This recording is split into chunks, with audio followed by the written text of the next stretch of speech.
Welcome to StillTalkin.com podcast. Todd, how you doing these holidays, man? Doing good, Rob. The countdown is on to the visit from St. Nick. Yeah. Hopefully you got some good presents for us, because all Steeler fans need some really good presents this year, because we're not getting it from the team. That is for sure, Rob. There's a lot of coal heading toward the stockings from a football perspective. That's for sure. Man, it just it seemed like we can't get anything going. I made a comment to somebody that it feel like I'm in the 80s right now with this team. Yeah. Just like purgatory. No up, no down, just in the middle somewhere. Yeah. Well, you say that, Rob, and again, I'm focusing on the last 4 or 5 years specifically. But I mean, again, think about this, this didn't just happen overnight. And that's what it's not like I'm saying something that no one's ever thought about or ever said, but we have been living in this plane of mediocrity for easily the last 4, if not 5 years. And then there was a blip for a couple years where it looked like it was promising. And then you go back to the 3 years before that, and it was more of the same. So all the people that want to throw shade on Mike Tomlin and say that he needs to, it's time for him to go. I have felt like that at times, because I've used the old adage, hey, 17 years is enough.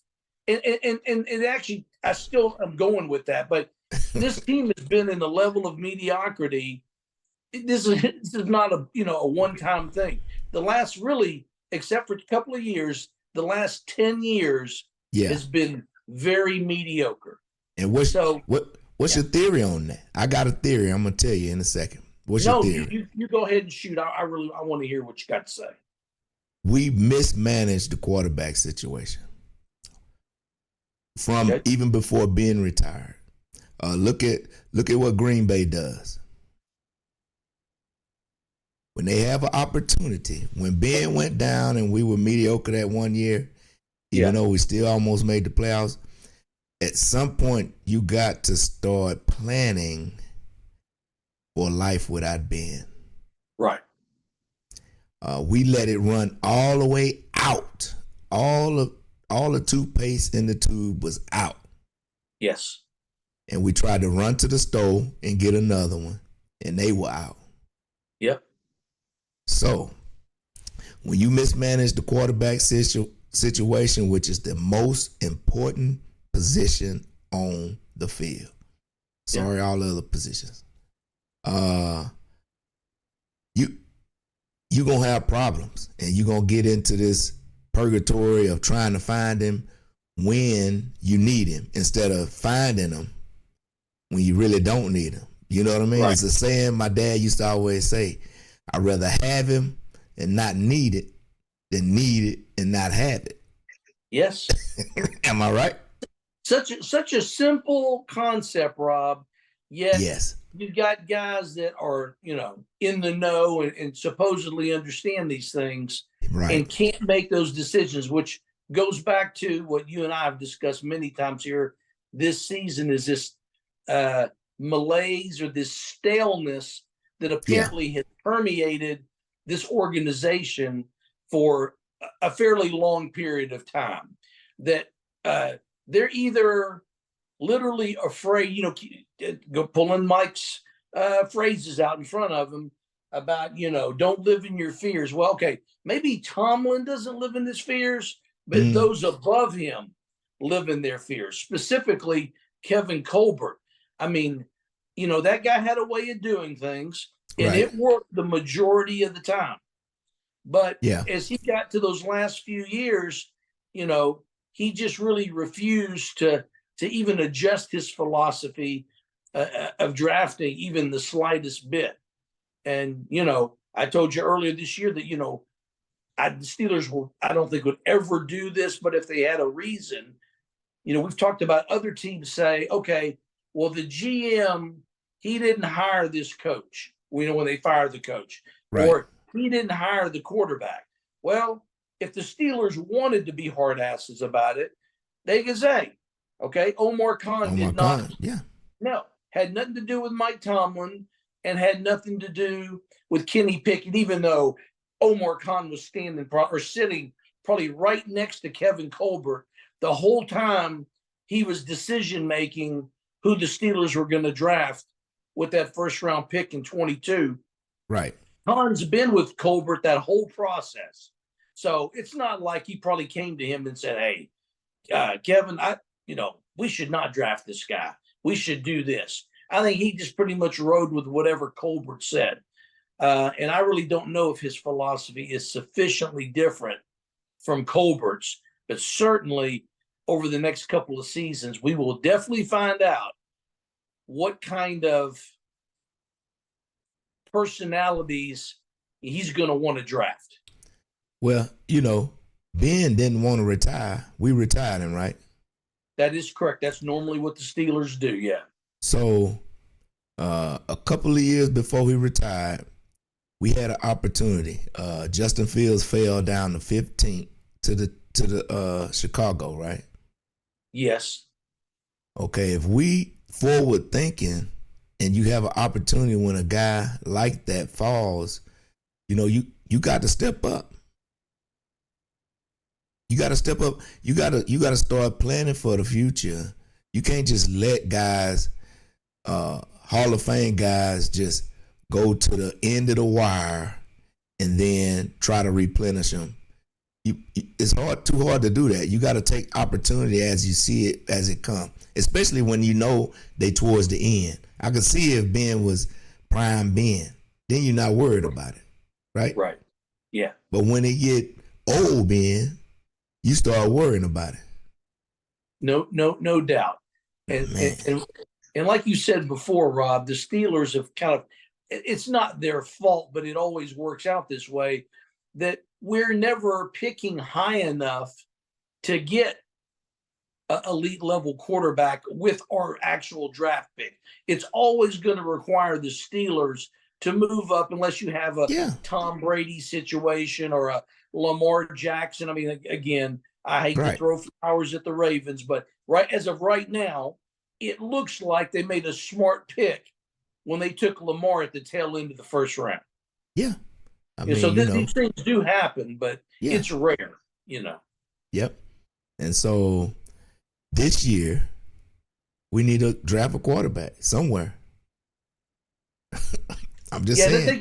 They got two options. You either draft a quarterback and push the money down the line, because that's really what it comes down to, or you bite the bullet and you sign somebody in free agency, whoever it may be. So if you go into free agency, you're going to be paying whoever that is coming in probably at a minimum $25 million a year. No. We're not getting no more Mitch Trubisky's. Mitch Trubisky is like top 1 or 2 backups getting paid. Yeah, I know, Rob, but he's not making $25 million. I'm talking about going to get a guy in free agency that can start. Kenny Pickett, can start right away, and that Kenny Pickett can learn from and play sporadically. When it allows for that, God forbid an injury, and get back to the ways of winning. Because I'm telling you, if the Steelers continue to do again, Rob, what they always do, whether it's the first round pick or not, and that's given a rookie as many chances as possible during their rookie contract to prove a point, to show that they can contribute. Heck, all I got to do is go back and look at, I always forget his name, it's just forgettable to me, the outside linebacker from Kentucky, Bud Dupree. Thank you. Okay. A lot of teams would have bailed on that guy way earlier than the Steelers did. But he was a first-round pick, and they're going to give this guy every chance possible. And he finally bloomed right at the tail end. Again, that's a philosophical difference between the Steelers and other organizations. No, other teams do the same thing, Todd. Well, I know, some of them do. Yeah, but you've got your the guys with the short triggers, organizations that are like, hey, we gave it 2 years, it didn't work out, we're moving on. Right. I know you give a longer leash when you're talking about a quarterback, and Kenny will be going into year 3 next year. So I'm not under any misperception that the Steelers are just going to cut bait and send Kenny Pickett walking out the door. I get that. But I'd rather him spend next year sitting behind somebody. I know it's not, you don't want it. That's just my opinion. So now you go ahead. No, it's not going to happen. But go ahead and say what your opinion. I'm going to tell you what's going to happen. Yeah, no, that's what I'm saying. I'd rather go out and sign. If Kirk Cousins had not torn his Achilles, and had he not done that, then yes, I would have looked at that guy as like a bridge quarterback. I'd have probably signed him to a 1-year deal with an option for a 2nd year based on certain conditions. Leave yourself open, not open to a big, financial outlay. Yeah. But sign. I mean, a guy that at least has proven over time that he's capable of leading a team. And I know there's very few of those guys out there right now. Yeah. This is what's going to happen, Todd, because they got to see what Kenny P got. And they don't want to bring in a guy to stun his growth, because after next year, they got to decide is he going to pick up the 5th-year option. So he can't sit all year next year. He got to play. We got to see what you got. And then we'll make a decision after next year on what we're going to do. But I think they're going to bring in a mid-level, a lower-level backup.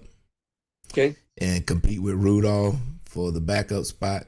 And I wish they would draft a quarterback, but I don't see it right now, because they're gonna have to figure out what's going on with Kenny. Yeah, again, you and I, we've been following the team for a while, Rob, and it's maybe I should research it before I say it, but I'd be willing to bet, but it's rare that the Steelers have drafted quarterbacks in either back-to-back years, or even in what would be in this case, skipping a year and then drafting another quarterback. If they have done that, it's been a low-level exposure, like a 5th or a 6th round pick. Yeah. I don't think the Steelers have ever drafted back-to-back quarterbacks in like the top 3 rounds. The last time they did back-to-back, it was Mason, number 3. Well, no, Dobbs at number 4, then Mason, number 3. Okay. All right. Yeah, I think that was back. They were back-to-back. Okay. All right, let's move on, Todd. Kazee suspension, man. What are your thoughts on it? I'm not surprised, Rob, again, because they're basing it on his recent history and all the other, roughing penalties that he's been, personal fouls that he's been called for.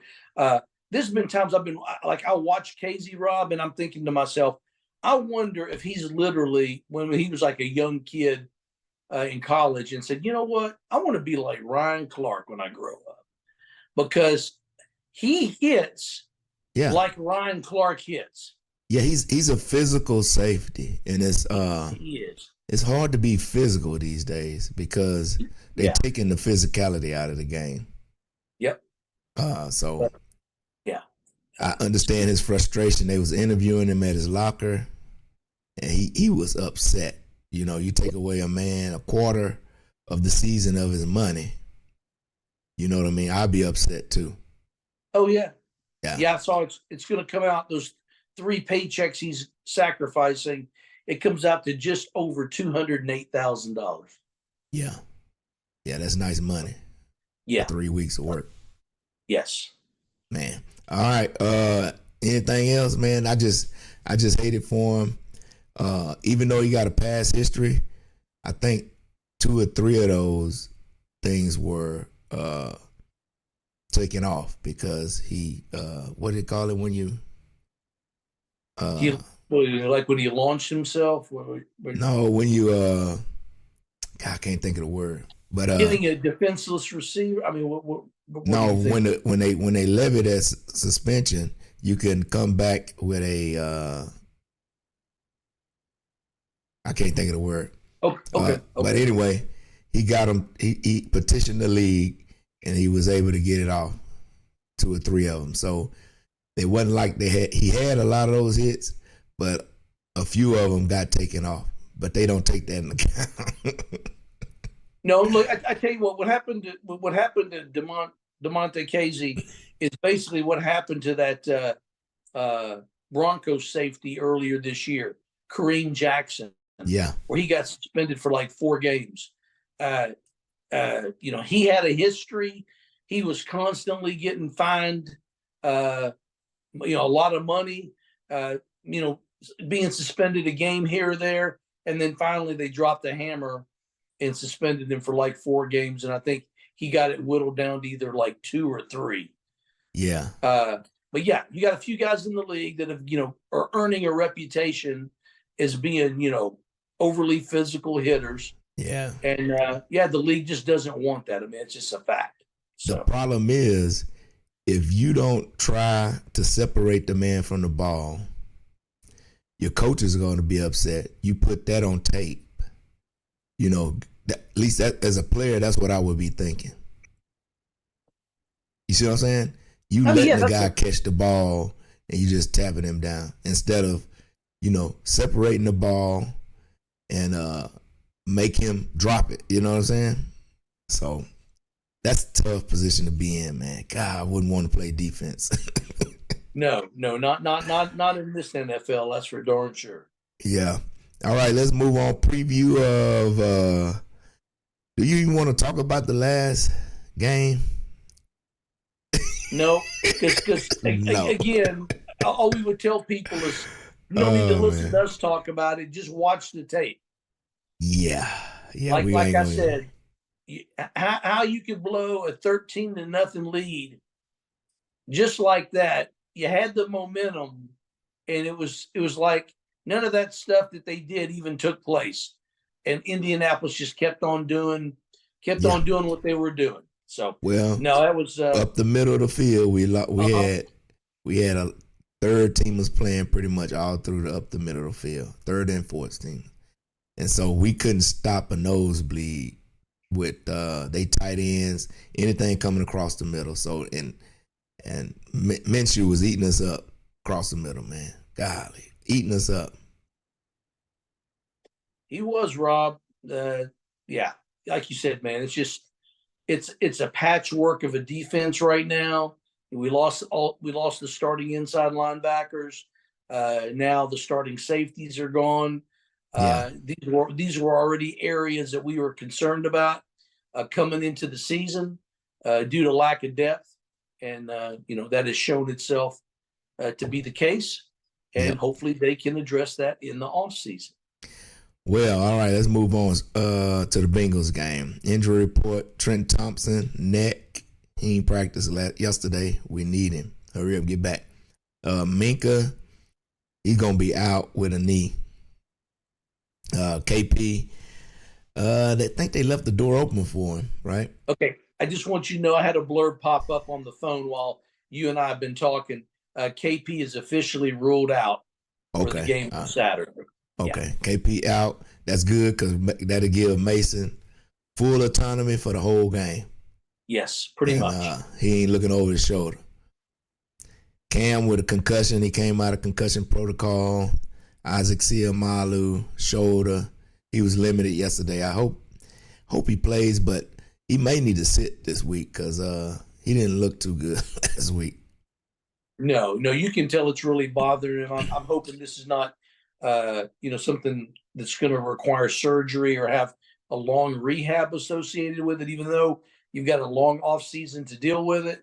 Yeah. When you're, offensive lineman, that's definitely not an area you want to be having problems with. The Steelers have already made a huge financial, allowance for him. So hopefully whatever it is something that can be taken care of and he can get back, to being 100% and getting back to his aggressive self for next year. Yeah, and Elijah Riley, he had what Elijah had? Ankle? I think he said an ankle, yeah. Yeah. Hopefully he'll come back. He was limited in practice, so hopefully he'll be back this week. We need all the help we can get at safety. Safety, cornerback. Yeah, we just need as many bodies back as we can so they can distribute those snaps around. Yeah, we're not gonna delve too far in the game. We know what we need to do to win. The offense, I don't know. The only thing I can think of is Mason comes in here and just hit the open receiver. Yeah. I mean, if it's 3rd and 3, just try to get the first down. We don't have to go deep unless, a guy's running wide open. Just make the smart plays. It's 4th and 2. Get the 2 yards. Yeah. Again, such a simple we're in field concept. goal range. We're in field goal range. Kick the field goal. Yeah. And it's 3rd and long. Just throw it out to the flat, get as many yards, make it easier for Boz. Yeah. I mean, those are simple things we can do there to make the game look a lot better than it did last week. Yeah, I'm you and I have a lot of concerns about this team as we're heading down the final stretch, Robin. Here it is. We got rid of Canada. We got these two-headed monster offensive guys. Yeah. And I am still shaking my head when I look at some of these play calls that they're calling. Like you said, these guys are pros. How can you not? Why would you knowingly call a play? We've joked about this for years. The Steelers are at, let's say, 3rd and 6, and they throw a 4-yard route.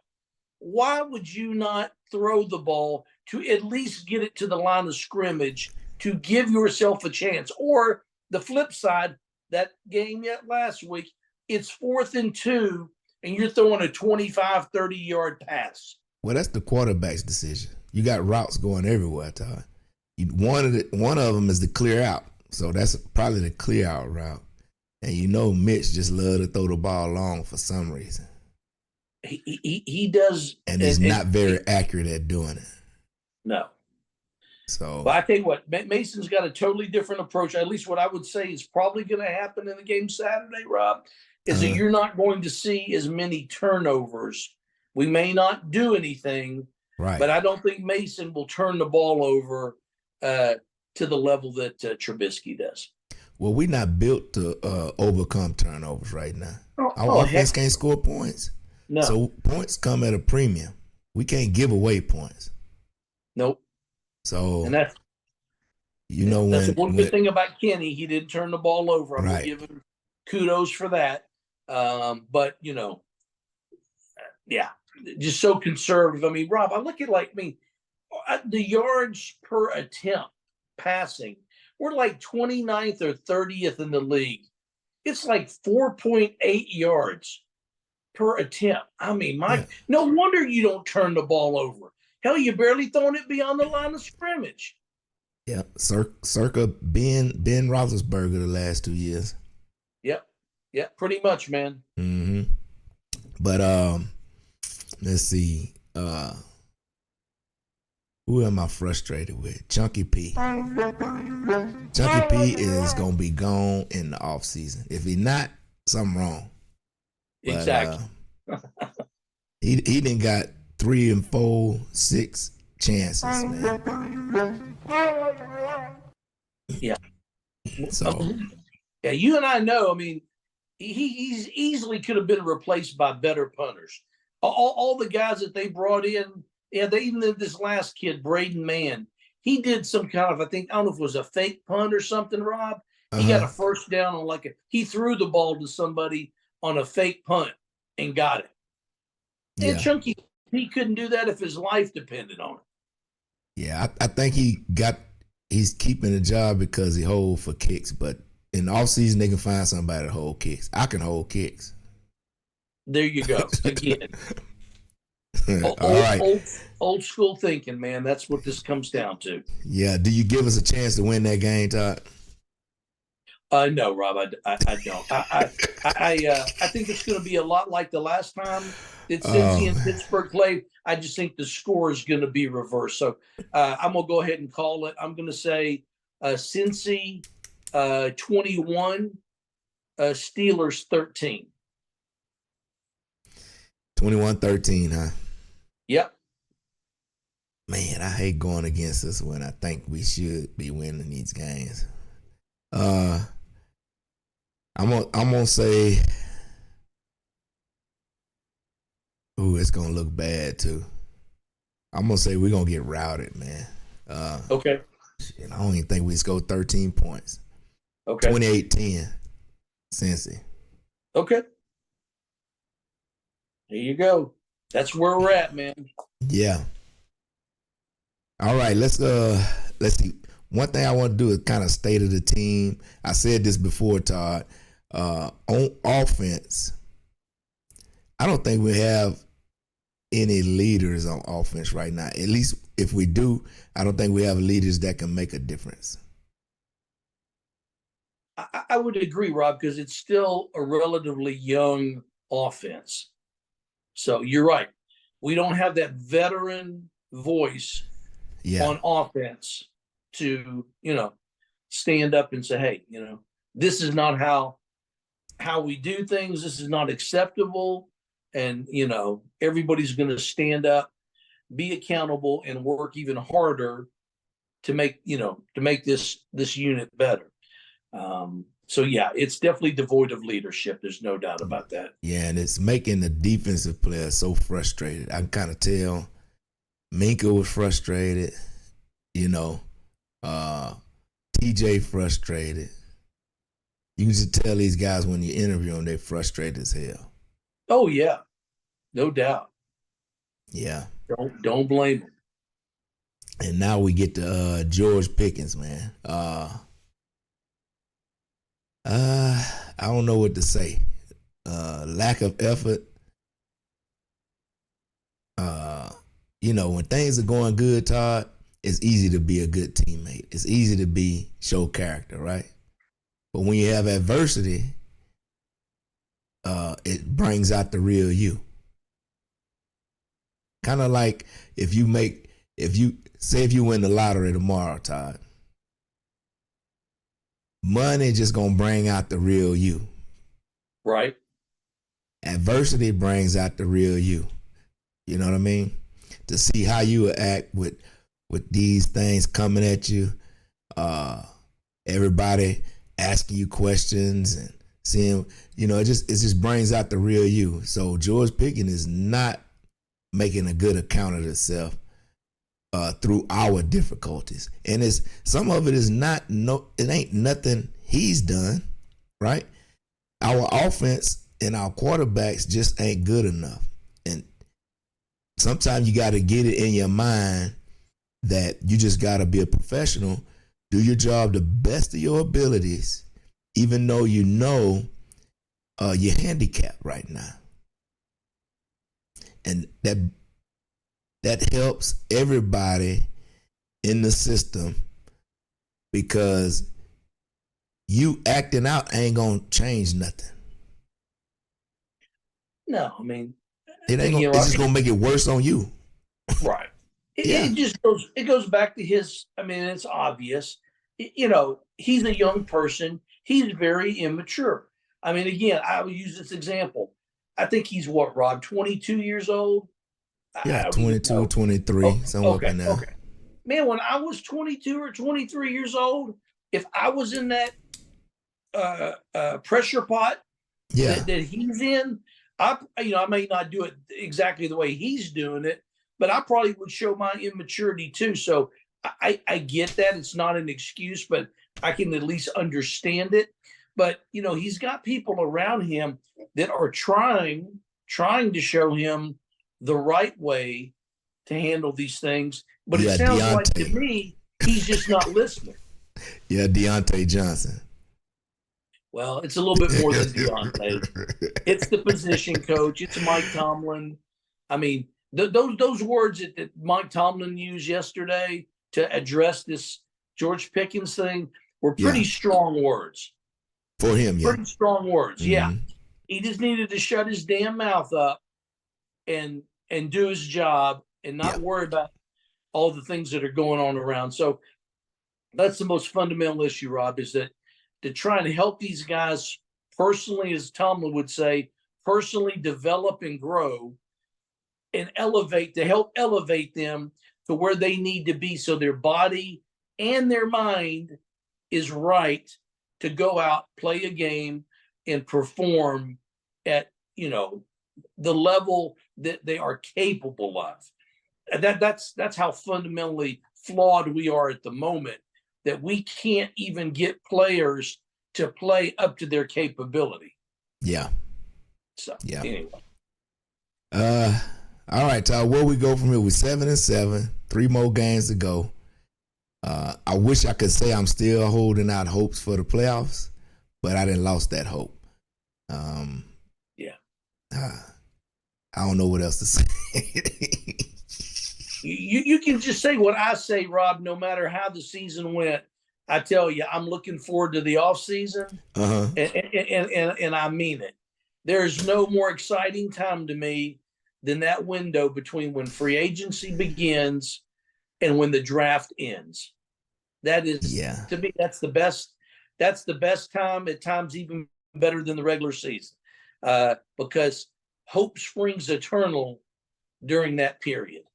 That's where you try to overcome your deficiencies. If you make the right decisions, you can make, in some cases, the quick turnaround and be that team that went from 5-11 or 5-12 now, and go to being a division winner the next year. But we'll see what happens. I'm definitely going to be focusing on Omar Khan and Andy Weddle, and see the decisions they make. It will show to me what direction they think, the team needs to go in. Yeah. So I cannot wait. I wish it was March now and free agency was starting. I'm ready. I'm ready to get to that point, and I'm ready to try to reconstruct this team and start beginning cleaning out whoever needs to go, and they'll make that decision and start anew, man. Start anew. I have. It's been a long time since I've been this with 4 games left and kind of giving up on the season. Usually I'm the positive one. So that just tell you how bad it's looked. Now, if we win out, I'll probably have something else to say, but that'll mean some drastic changes happen. Either Rudolph is playing out of his mind, which I'm going to see that, or Kenny comes back and plays out of his mind. I don't know, but I just don't see anything like that happening. I think the organization is kind of really ready to get to the offseason so they can make the change they need to make. Yep. Yeah. And, by the way, Tomlin ain't going to get fired, so. Oh, I know. So everybody screaming that. Yeah. Hold your horses. This season ain't that drastic. No. If it happens, it'll definitely be at the end of next year. I mean, they're going to give him, this year that he's got left on his contract coming up. The old prove it to me, and I think, and he knows that. When you go into your last year, especially as a head coach in professional sports, when you go, into your last year, Rob, with no extension in sight, I think you know pretty much where you stand with the organization. He may get an extension. He might get a 2-year extension. I'll be shocked. I tell you what, Rob. I would. I'll say it now. If the Steelers give Mike Tomlin an extension before the season starts, expect very little change in the immediate future. Well, you want your players to know that the coach is going to be there. You don't want your players thinking you got a lame duck coach, because then they'll start acting crazy. Think about what you just said, though, Rob. My God. All right. Things are already going crazy, and he's not a lame duck coach. That doesn't mean that does not mean a damn thing. Okay. At all. I'll say that right now. Okay. I tell you what, if the Steelers, now I could maybe, I mean, I don't even want to see this. I can see them maybe giving him a 1-year extension. Yeah. So whatever changes they implement in the offseason has time to come to fruition. Going. Yeah. That I get. But man, if they give that guy a 2-year extension, that just tells me that Mr. Rooney is okay with the way things are, and he's good with mediocrity.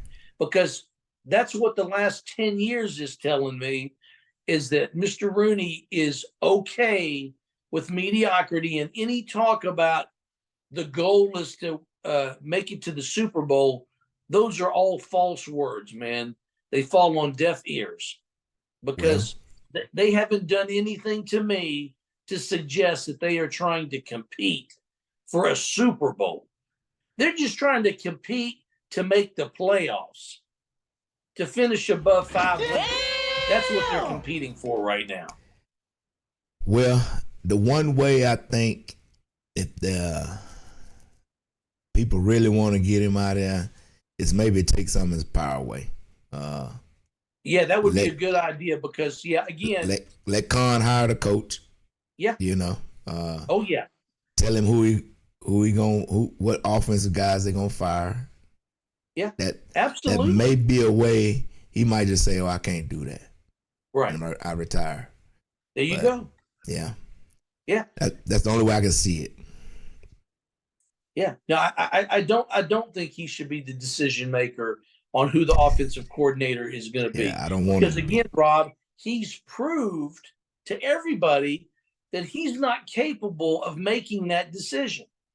The last 3 or 4 coordinators we've had have not been good. Yeah. And if he truly is the decision maker on the coaching staff, well, that's a pretty damning indictment. Yeah. You know, right. there is no Mike Tomlin tree. You and I have had this discussion many times.